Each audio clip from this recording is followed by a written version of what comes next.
"I've lost my way," said Dwayne. "I need somebody to take me by the hand and lead me out of the woods." "You're tired," she said. "Why wouldn't you be tired? You work so hard. I feel sorry for men. They work so hard. You want to sleep for a while?" "I can't sleep," said Dwayne, "until I get some answers." "You want to go to a doctor?" said Francine. "I don't want to hear the kinds of things doctors say," said Dwayne. "I want to talk to somebody brand new, Francine," he said, and he dug his fingers into her soft arm. "I want to hear new things from new people. I've heard everything anybody in Midland City ever said, ever will say. It's got to be somebody new." "Like who?" said Francine. "I don't know," said Dwayne. "Somebody from Mars, maybe." "We could go to some other city," said Francine. "They're all like here. They're all the same," said Dwayne. Francine had an idea. "What about all these painters and writers and composers coming to town?" she said. "You never talked to anybody like that before. Maybe you should talk to one of them. They don't think like other people." "I've tried everything else," said Dwayne. He brightened. He nodded. "You're right. The festival could give me a brand new viewpoint on life," he said. "That's what it's for," said Francine. "Use it." "I will," said Dwayne. This was a bad mistake. Kilgore Trout, hitchhiking westward, ever westward, had meanwhile become a passenger in a Ford Galaxy. The man at the controls of the Galaxy was a traveling salesman for a device which engulfed the rear ends of trucks at loading docks. It was a telescoping tunnel of rubberized canvas, and it looked like this.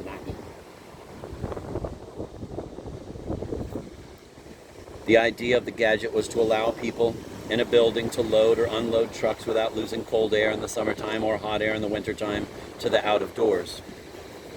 The man in control of the Galaxy also sold large spools for wire and cable and rope. He also sold fire extinguishers. He was a manufacturer's representative, he explained. He was his own boss, in that he represented products whose manufacturers couldn't afford salesmen of their own. "I make my own hours, and I pick the products I sell. The products don't sell me," he said. His name was Andy Lieber. He was 32. He was white. He was a good deal overweight, like so many people in the country. He was obviously a happy man. He drove like a maniac. The Galaxy was going 92 miles an hour now. "I'm one of the few remaining free men in America," he said.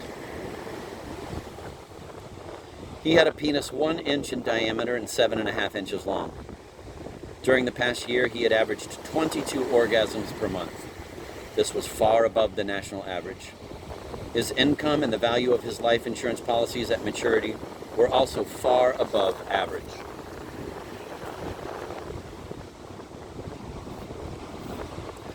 Trout wrote a novel one time which he called How You Doin', and it was about national averages for this and that.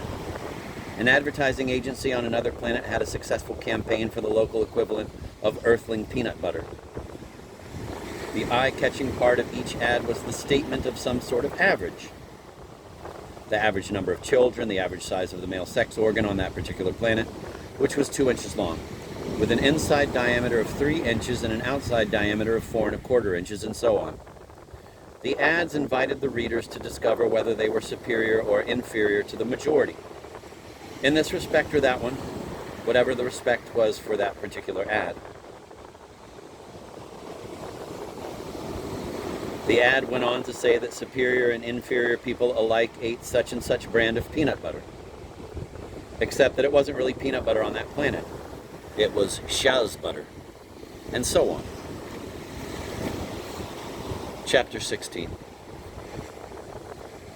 And the peanut butter eaters on Earth were preparing to conquer the Shaz butter eaters on the planet in the book by Kilgore Trout. By this time, the Earthlings hadn't just demolished West Virginia and Southeast Asia. They had demolished everything, so they were ready to go pioneering again. They studied the Shaz butter eaters by means of electronic snooping and determined that they were too numerous and proud and resourceful ever to allow themselves to be pioneered.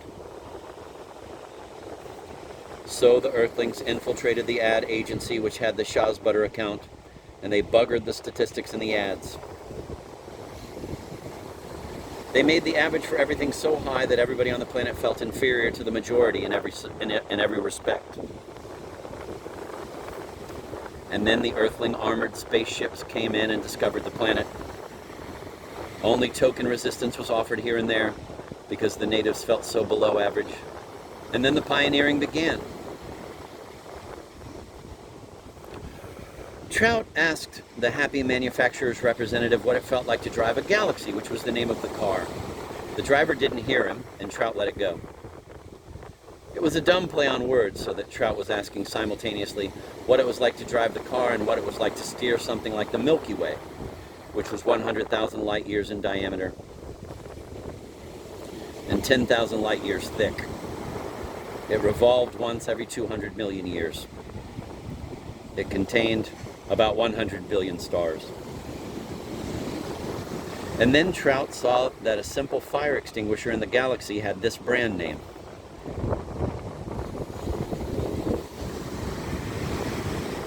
Excelsior. As far as Trout knew, this word meant higher in a dead language.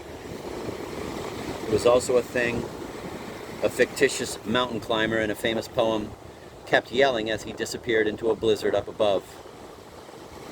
And it was also the trade name for wood shavings which were used to protect fragile objects inside packages.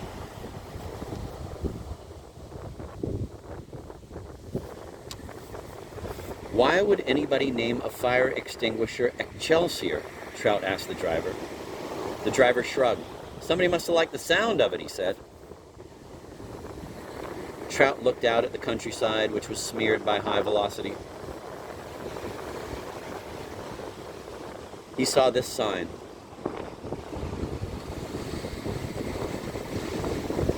Visit Sacred Miracle Cave, 162 miles. So he was getting really close to Dwayne Hoover. And as though the creator of the universe or some other supernatural power were preparing him for the meeting, Trout felt the urge to thumb through his own book. Now it can be told. This was the book which would soon turn Dwayne into a homicidal maniac. The premise of the book was this. Life was an experiment by the creator of the universe who wanted to test a new sort of creature he was thinking of introducing into the universe. It was a creature with the ability to make up its own mind. All the other creatures were fully programmed robots. The book was in the form of a long letter from the creator of the universe to the experimental creature. The creator congratulated the creature and apologized for all the discomfort he had endured. The creator invited him to a banquet in his honor in the Empire Room of the Waldorf Astoria Hotel in New York City, where a black robot named Sammy Davis Jr. would sing and dance. And the experimental creature wasn't killed after the banquet. He was transferred to a virgin planet instead. Living cells were sliced from the palms of his hands while he was unconscious. The operation didn't hurt at all. And then the cells were stirred into a soupy sea on the virgin planet.